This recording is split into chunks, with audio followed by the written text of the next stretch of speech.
everyone. I want to welcome you to our Monday mentoring call.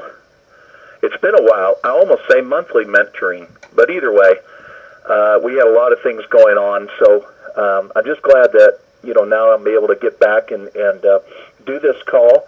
And I want to welcome so many of you that have taken time out of your schedule to get on this call. My name is Jeff Altgilbers. I'm a Platinum International Diamond with For Life Research.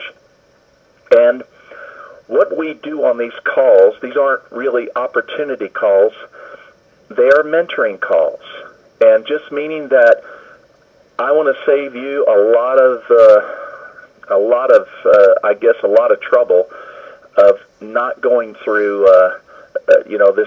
this process of prospecting, sponsoring, building a business and all that, and make a lot of mistakes that we've already made, I've already made, and I'd just rather pass that advice on to you and say, do it this way, and you're going to save yourself a lot of grief.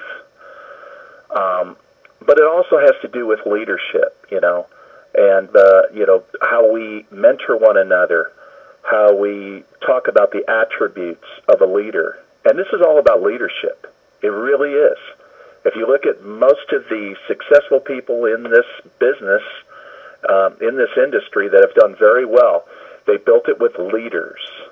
And when we talk about prospecting, that's exactly what we want to do. The problem that many of us have when we come in this business is that we don't understand really what we should be prospecting. Now, we are told, do it with people, right? Go out and get people, right? That's prospecting. Well, it is and it isn't. When we think about effective prospecting, that's the key word here, isn't it? Don't we want to be effective? I know I want to be effective. I can remember many times I wasn't effective. I can remember many times asking myself the question, am I really cut out for this business? Maybe it's not for me. Maybe I'm just not, I don't have that kind of personality. Well, I had enough in me that wanted to make it work, so I stuck it out. And that's the thing. When we think about effective prospecting, we have to become good at who we're prospecting. When we were first got into this business, in my case, I was like a mosquito on a beach. I knew what to do, but I didn't know where to start. So I just bit everything in sight. But is that you too? Are you like that? Maybe you are. It's sort of like the 3-foot rule. We've heard that before. Anybody that comes within 3 feet of you, prospect them about this business. It didn't make, for me, it didn't make us very popular with a lot of people when we did that, though, did it? I mean, a lot of them just sort of like, oh, he's crazy, stay away from him, or I don't want to get involved in that. We just seemed to prospect anybody that came around us.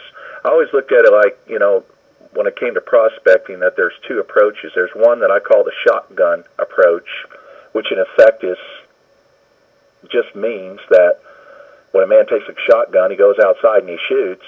What does he hit? He hits everything. He hits everything. But mostly what he's hitting are maybe little birds, right? Sparrows. You're not going to feed a family on that, are you? On the other hand, there's the rifle approach, and that's where a hunter takes a rifle, goes out in the woods, and he uses a scope to find a large animal, like a deer, and then bang. He's bagged himself a deer. Now he can take it home and feed a family. The difference is a shotgun approach is not selective. A rifle approach is selective. The truth is, when we think about that, there are a lot of people that you really don't want in your business. I had to learn that. When I started growing an organization, there are people that will drain your energy, your time, your resources. They'll bring you down. They're an obstacle to your growth. That's sort of like those little birds on the shotgun approach. Just not usable. And then conversely, there are those who are worth giving your time to. And they're the ones who are going to grow your business. They prospect, they sponsor, they train their people. They're an asset to your future. Those are like that rifle approach. Those are the ones you want. How do we know the difference, though? When we think about that difference, a lot depends on you. Not so much them, but you. And I use the 5 W's. 5 W's in effectively prospecting.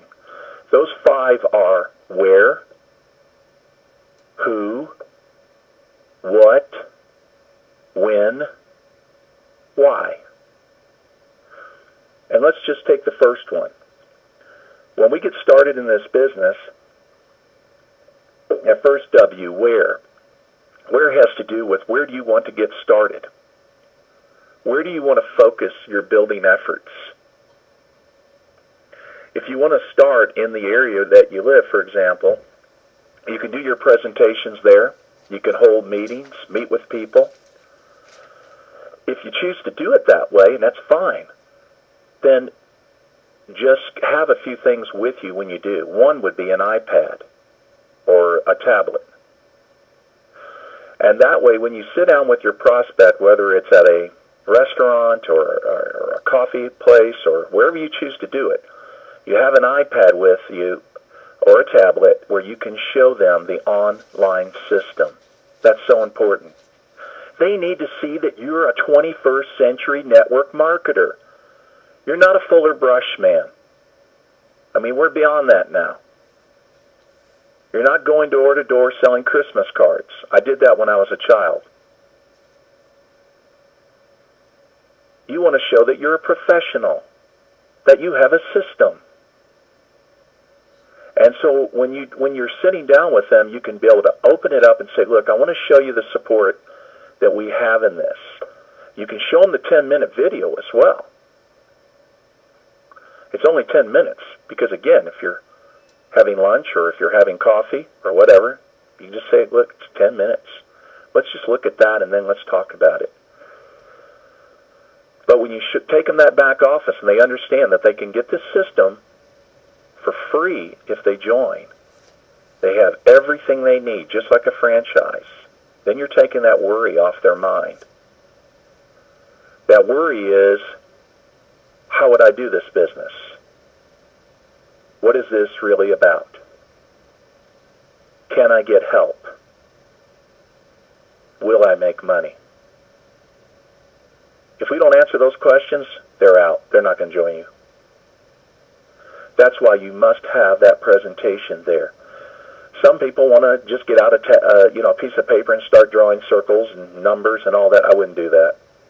We're beyond those days. That's old school networking. Why you don't want to do that is because whatever you're doing, you're asking them to do. Whatever you're doing, you're asking them to do. Monkey see, monkey do. And that monkey does not like what you do.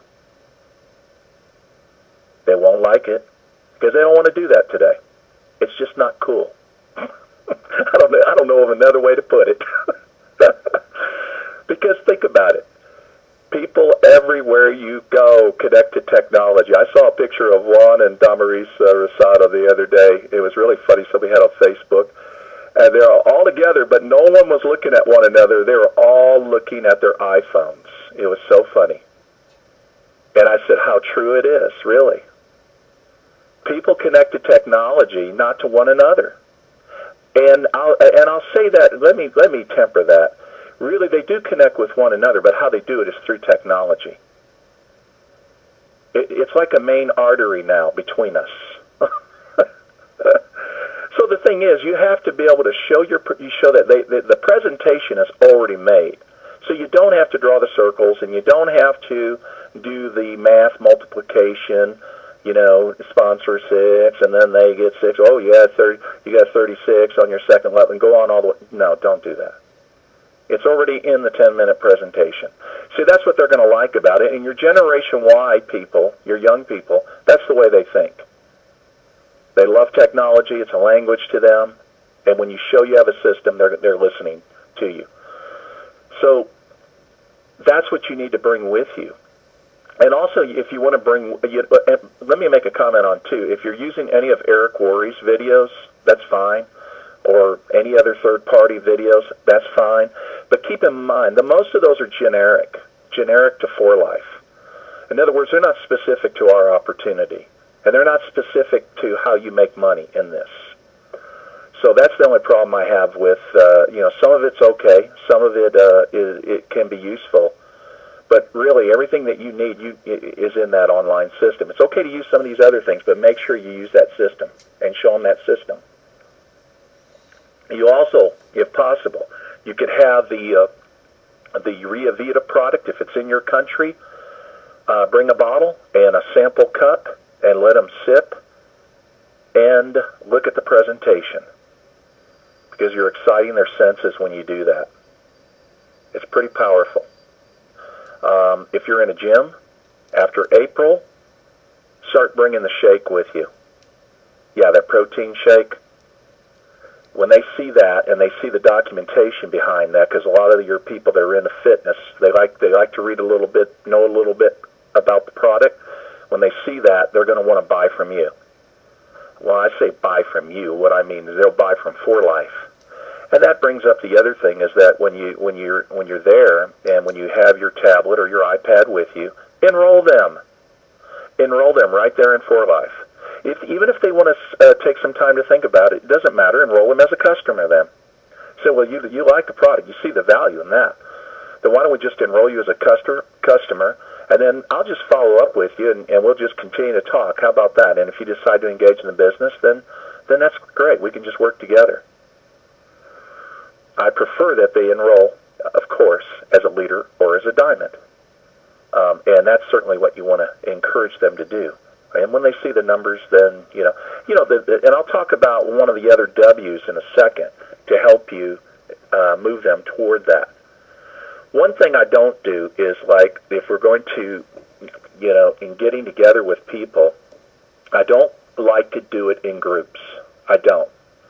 I used to hear this said, and there was a time I really believed in it, that one-on-ones are not you can't duplicate one-on-ones. In other words, it's not effective. I don't believe in that anymore. And what I've learned is that when you herd people like cows, they don't like it. They just don't like it. They like TLC, tender loving care. Everybody thinks they're special. I think I'm special. I think you are special. And we should always have that attitude toward one another. And if we're special, we should be treated special. I don't want to be herded by a friend to look at his opportunity, and he's got 10 other friends in the room, and how's he going to individually give us his time and his attention to our specific needs, questions?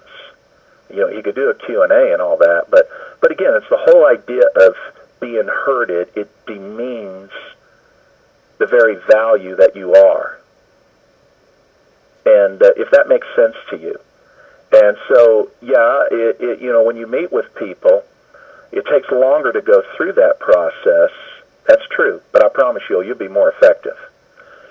The important thing is that you meet with the people that are most likely going to influence your growth, and I'll talk about that in another W.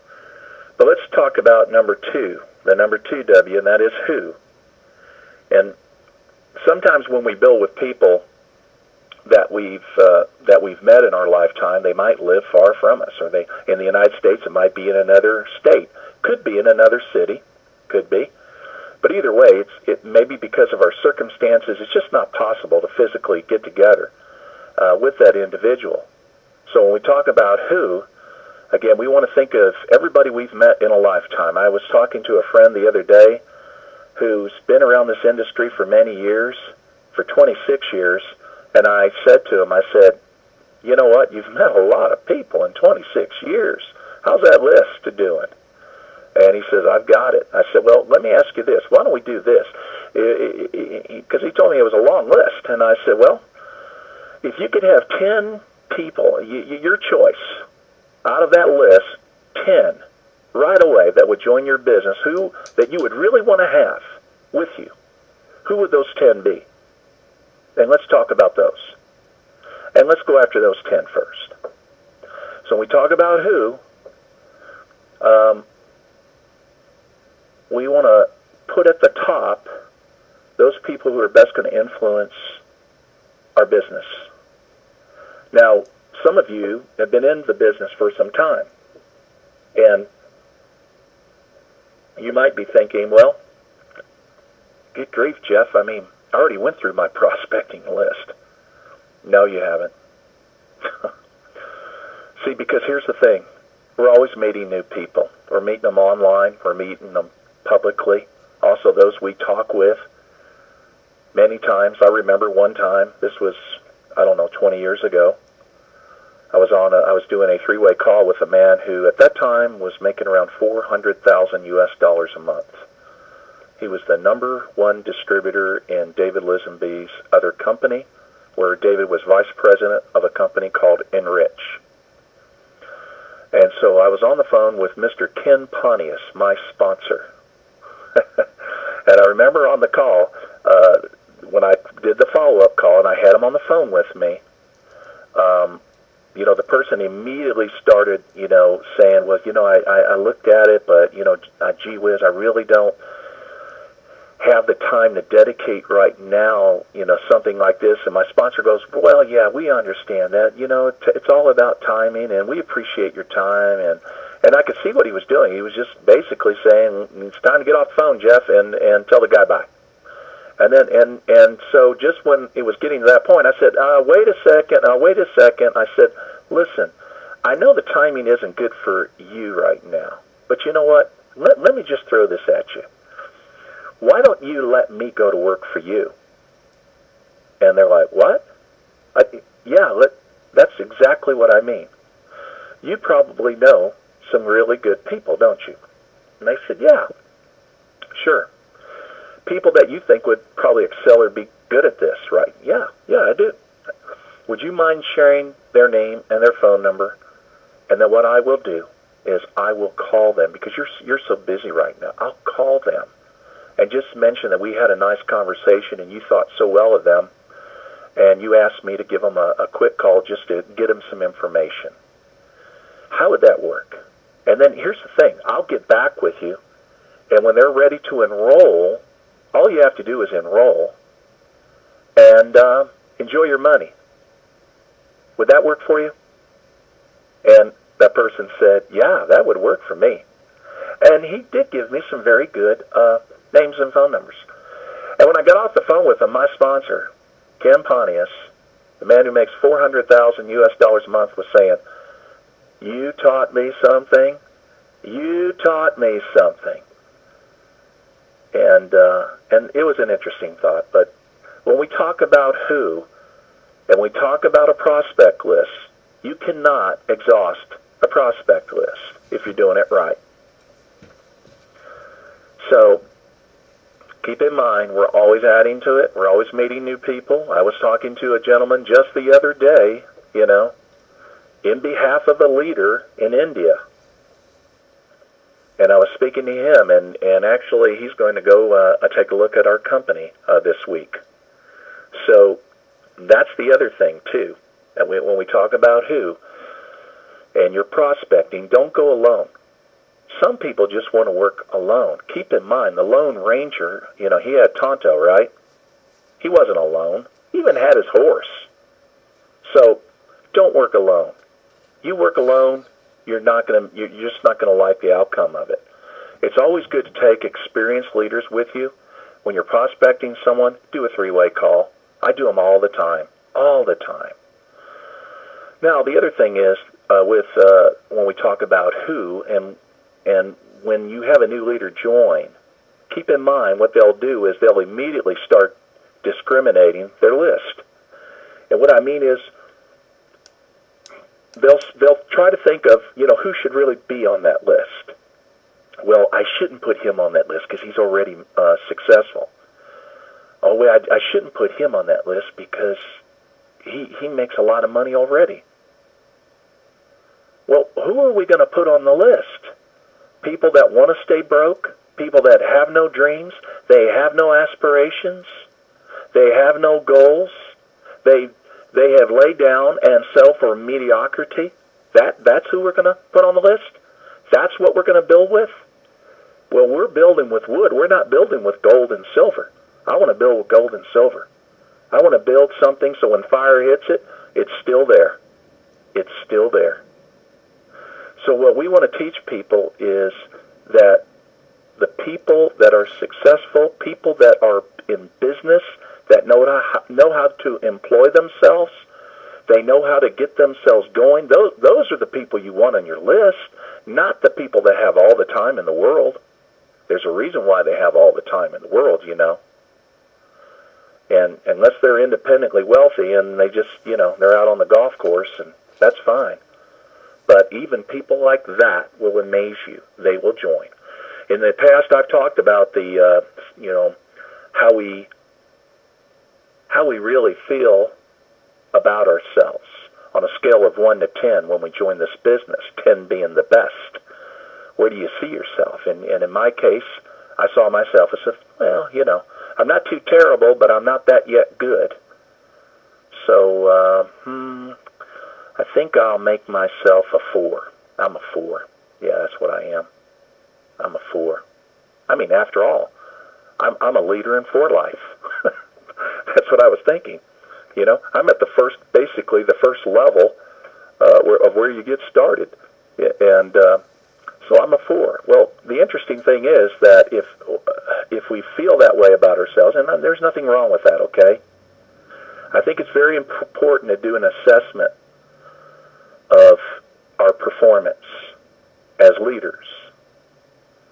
But if I'm a 4, what will most people do? Will they go after the 7s, the 8s?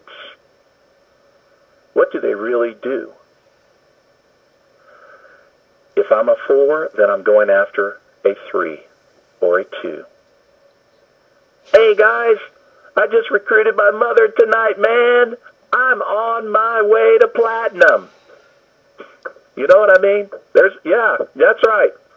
A lot of people do that. They pat themselves on the back. Well, how could your mother refuse you? I mean, you'd have to be the worst son in the world for your mother to say no. Come on. Look, the easy wins are not going to get you wealthy. The easy wins, well, there's no victory in that. There's no victory in that. No, we have to do what's uncomfortable. And if we're a 4, we go after a 5. Yeah, we go after somebody that we think is better than ourselves, more successful. That's who we're going after. And if we do that, guess what? Once we've done something like that, and in my case, I said I was a 4, so I recruited a 5. I'm a 5 now. I am a 5 because I can recruit 5s. And then I start thinking, I think I can get a 6. I think I can. I'm going to try to do it. By golly, I'm going to get on that football field. I'm going to see if I can tackle that sucker and bag me a 6. And then after I've done that, I'll do a 7. And after I've done that, I'll do an 8. See, that's how we become effective prospectors. Because we want people who have attributes, qualities that make a leader. And those are the people that are going to build your business. Now, is that comfortable? No, it's not comfortable going after those type of people. I mean, today I would talk to Obama about this because he's going to need to do something after 2 years. I wouldn't be uncomfortable with that. See, and that's the direction you're going to go. We have to think that way. I always told that story about Carlos Rocha. Some of you might remember that one time when he was in Portugal, he went there with the very intention of trying to find somebody. And he walked up to a man who was in a 3-piece suit, you know, I mean, just very good-looking businessman, and prospected him, a total stranger. The man came in and today has a very large organization. And so he did something very uncomfortable, and he probably went to the bathroom and vomited after he prospected him. But he did what few will do. Very few will ever do that. But he's so glad he did it today. Now, the tools we use for long-distance prospecting is going to be our online system. When you make that contact, again, a contact with your friend, make it informal. Come on, they're your friend, right? So talk as friends talk. We don't want to make this thing formal. It's fun. It's fun. Keep that in mind. If it's someone you don't know, then just be professional about it. But if I'm going to call a friend, let's say his name is John. I say, hey, John, buddy, listen, I found something. I want to get your opinion. What is it? Look, let me email it to you. It's better that you see it than me trying to explain it. I'll just botch it up. But it's only 10 minutes long. You got 10 minutes? Great.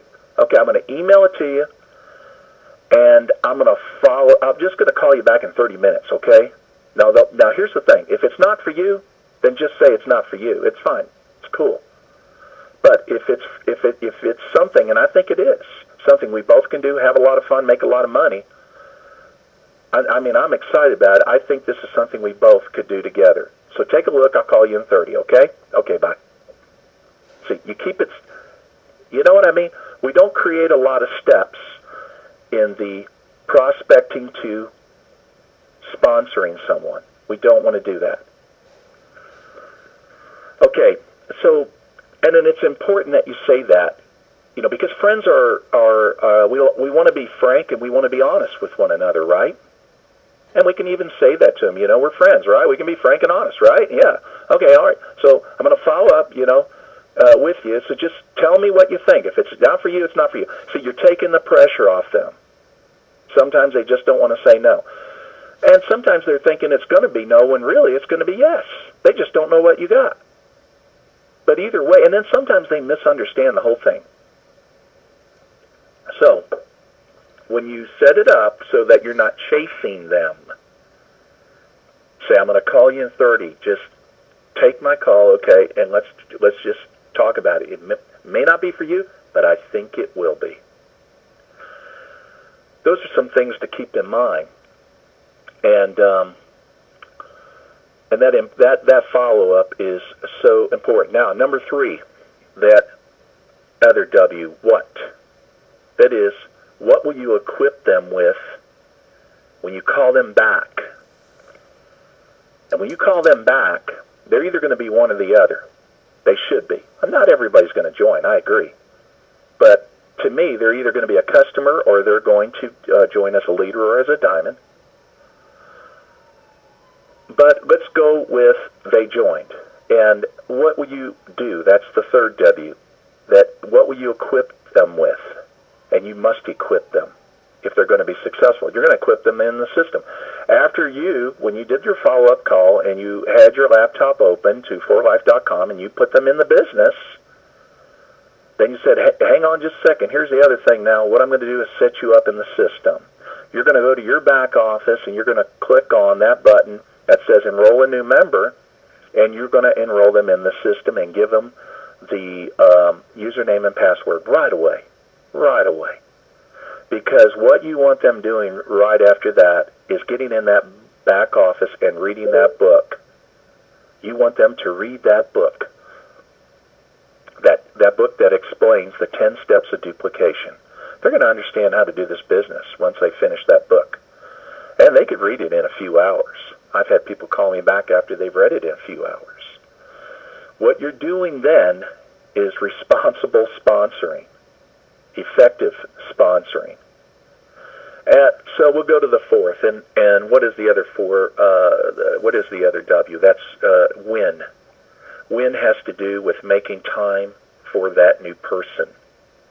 Win has to do is that person becomes a priority in your business. A lot of people, once they enroll them, they just say, okay, they're in the system, they'll figure it out. Don't do that. You don't want to do that. We certainly don't want to. But keep in mind, just because that they are enrolled doesn't mean they're committed. They're still a prospect. What? I just enrolled them in the Fortify. What do you mean they're still a prospect? Yeah. Until they're committed, until they have engaged, they are a prospect. What you want to do is you want to help them to get engaged and working. How do you know if they're doing any of that? Well, do they call you about the business, about what's going on, what they're thinking about, how they're thinking about who, where, those other W's? Do they call you about things that's immediately happening? Are they really in the business yet? Have they made up their website? Do they have their photos uploaded? What about their bio? Have they read the book? If they haven't done those things, they're still not in yet. They're in the computer.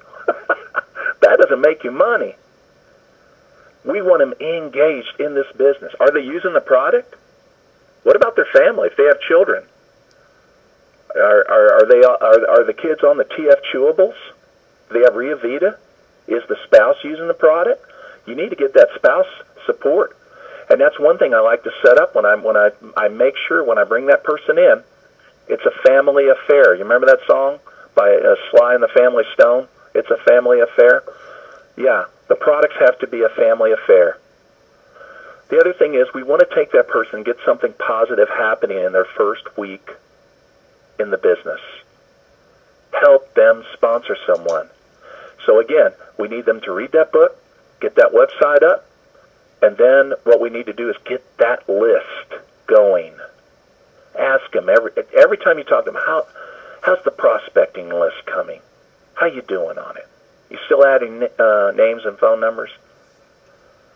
See, we got to get them in that mindset of being engaged and being in the business, and coming from a prospect to now a leader that's going to truly grow your organization. So the fifth W is why. That's important. Why? Many people make a mistake on this. We assume that that everybody joins for one reason, and that one reason is money, right? That's right. Most people, why else would they want to get involved, right? Because they want to have this lifestyle. They want to have all this. And, I'll be honest with you, when I got involved in network marketing, it was not about the money. That was not the big appeal to me. Matter of fact, that was, if an opportunity was not presented tastefully, if it was just the focus was all about the money, that was a major turnoff with me. When I got started in For Life, what appealed to me was time freedom. I had at that time a lake house, and I liked to go out on the water and all that, and I just loved living at the lake. And I didn't want to go anywhere, punch a clock, or go to work. My father always said I was unemployable. So, and he was right. I just wanted to be free. That was my passion. So when we prospect people, we have to find their hot button. We have to find out truly what is it that they really want. We got to get to the why, that fifth W, the why. And again, if we're talking about money, well then, if you think about it, if you have a prospect that's wealthy, he's rich already, and he has money, how can we make the why about money? We really can't. See, with that person, we have to understand really what is he passionate about. Because how many rich people do you know and maybe have heard of, or you read about it in People magazine or all these other magazines, about people that are very rich but they don't have a life. They're living but they're not alive.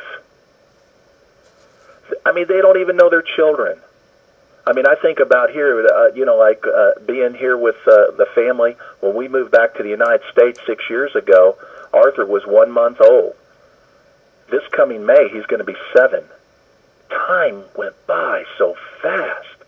And thank God I was here. Thank God I was, a part of his life just about every day. We were together. Well, that's important to me. You know what? There's a lot of people out there that's important to them too. And there are people that make money So again, when I talk to a wealthy person, I could say, John, I know you do very well financially. Man, it's so awesome. You've done so well in business. I value your opinion, and there's a business I'd like to show you that offers residual income and time freedom. I've been wondering for myself how long I could trade time, for money before I get too old. Or maybe what if I got struck with an illness, or what if I was in a car accident? I mean, the company wouldn't keep sending me money when I'm home. I've been thinking about really building a second income, a residual income. Would you mind taking a look at this business opportunity? Tell me what you think, John. I appreciate that, John. Thanks. With people like that are wealthy, believe me, put them at the top of your prospect list. Just because they're wealthy doesn't mean they're happy. And many of them, they make a lot of money, but they have no time. They don't have time for their families. They don't have time for their own lives to do the things that they're passionate about. Even with me, I love playing music, writing songs, going in a studio with a band and all that. I've got three CDs on iTunes right now. I mean, I love that. I'm passionate about that. But I never had time for that until I got involved in network marketing. And it changed everything. Well, there's a lot of people out there like that. But when we prospect them, don't assume that everybody's hot button is about money. Now, one other point. What if a person, maybe it's not about time freedom, okay? Maybe it's not that at all. Maybe it's a person who has a modest life, and they're comfortable with a modest lifestyle. But money is definitely not their focus. They're the type of people that believe in saving, the environment, saving the whales, saving hungry children. Does that ring a bell? Foundation for Life and Fortify? That's right. When I prospect people who are really what we call cause-oriented type of people, again, these are the people that if you start going into the money, you're going to blow them out. It'll just blow them out because they have a problem with that. They value things other than money. And I know everybody on this call does too. But what I'm saying is those things are most important to that type of personality. And so what I like to do is I always like, when I prospect those people, is just say, listen, I'd like to tell you about the culture of For Life. This company is truly incredible. And it's becoming a phenomena around the earth today in many countries. Because we're making a difference with children that are hungry, that have no food. And I'll tell them about the Fortify program. And I said, what we do is for people that really want to help and have a major impact on feeding children out there, this is what we have. We have a program that if you commit to 100 LP, it's a little over $100, to 5 bags of food that would go out to hungry children.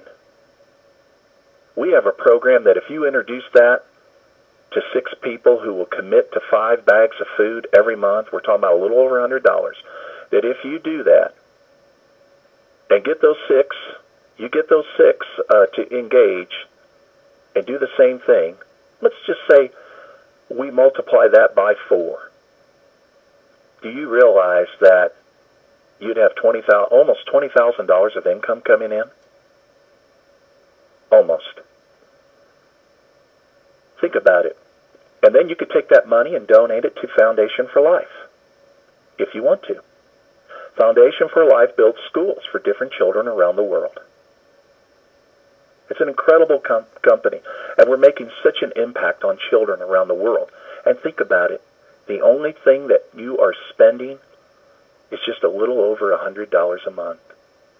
But you could create an organization of people, of humanitarians, that are making such a contribution to the world through this company, through the Fortify, the food program, and Foundation for Life. So when we talk about that, when we talk about this to a person of that personality type, those cause-oriented people, their heads perk up. They really do. I had a man on a webinar just recently. He asked me, He was looking at For Life, and this was a group webinar, and he was asking, "Tell me why would I want to join this company?" And that was the very first thing I brought up. I said, because of Foundation for Life and the Fortify program. And when I got done saying what I said to him, he said, "Well, you convinced me." So when we talk about effective prospecting, again, that last W, getting to their why. Some it's going to be money. Some it's going to be time freedom. Some it's going to be a cause, something they can rally behind. Some just want to go through a leadership development program. They want to get up, they want to talk, they just want to get out and lead. Whatever it is, find the why, and you're going to have that person join you. So it was nice spending time with everybody tonight on the phone and on this call. And just remember the 5 whys that we talked about. The 5 whys, and again, those 5 are where, who, what, when, why. I appreciate everybody being on the call, and I look forward to our next call. We will email you out, and anytime you have anything that you need, don't hesitate to message me, either through the Facebook Messenger or email. I'll be glad to help you out on any of your needs. Let me see, any conventions coming up in April. How many will you have there? It will make a huge difference on your business. Make sure your people are going to be at the convention. It's and I'm so excited we're doing it in Salt Lake City. I just love going back to our home, our other home, which is the company home office, and you'll be able to tour it and see all the changes that's going on with this very exciting company. Very exciting. So thank you for being on the call. And now I will end the call, and I'll see you on the next one, and I'll open this up and we can all say goodbye. Hang on.